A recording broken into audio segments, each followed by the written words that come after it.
What's up internet? Here we go again. Kali ini kita akan masuk ke dalam sebuah kisah yang penuh petualangan, pertemanan, dan kejujuran. Sebuah film yang berjudul Elio. Cerita dimulai dengan seorang anak bernama Elio. Dia tinggal bersama bibinya setelah ibunya meninggal dunia. Bibinya adalah seorang ilmuwan yang bekerja di pusat pelatihan sekolah penelitian luar angkasa.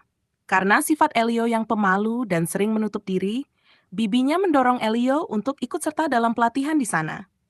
Awalnya Elio malas, tapi justru dari situlah semua dimulai. Di tempat itu, Elio tanpa sengaja tersambung dengan sebuah sinyal misterius dari luar angkasa. Sinyal itu ternyata panggilan menuju pertemuan besar antar galaksi. Dan tanpa ia sadari, Elio tiba-tiba dipilih menjadi wakil resmi dari planet Bumi. Kaget? Pasti. Apalagi Elio sama sekali nggak siap.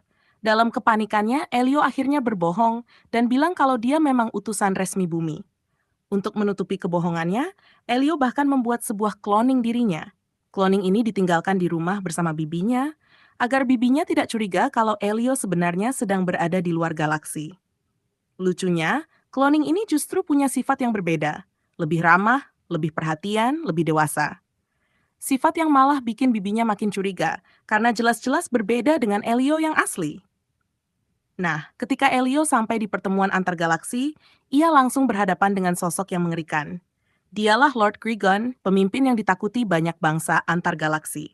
Saat Elio diminta bicara mewakili bumi, tubuhnya gemetar, mulutnya kaku, dan wajahnya pucat. Namun dari sinilah Elio bertemu dengan putra Lord Grigon, yang bernama Glordon. Awalnya Elio takut setengah mati, tapi ternyata Glordon berbeda dengan ayahnya.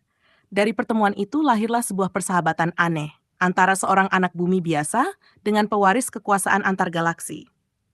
Glordon lalu menceritakan rahasia yang ia simpan. Ia tidak mau mengikuti tradisi ayahnya yang mewajibkan ia mengenakan baju zirah. Baju itu adalah simbol kehormatan dan kekuatan keluarga mereka. Namun Glordon menolak karena ia ingin menjadi dirinya sendiri. Untuk membantu sahabat barunya, Elio menyarankan ide gila membuat cloning agar seolah-olah Glordon mengikuti tradisi. Dan rencana itu berhasil sebentar, sampai akhirnya Lord Grigon sadar bahwa itu hanya cloning. Dari sinilah masalah besar muncul. Glordon tanpa sengaja melarikan diri menggunakan pesawat antariksa dan kabur menuju bumi. Lord Grigon murka dan mulai menyerang alien-alien lain di galaksi. Dalam kekacauan itu, Elio sempat ditangkap lalu dibuang kembali ke bumi oleh salah satu alien. Ketika tersadar, ia melihat pesawat Glordon terdampar di dekat rumahnya. Bersama bibinya, Elio menyiapkan misi penyelamatan untuk menolong Glordon sekaligus menghentikan amarah Lord Grigon.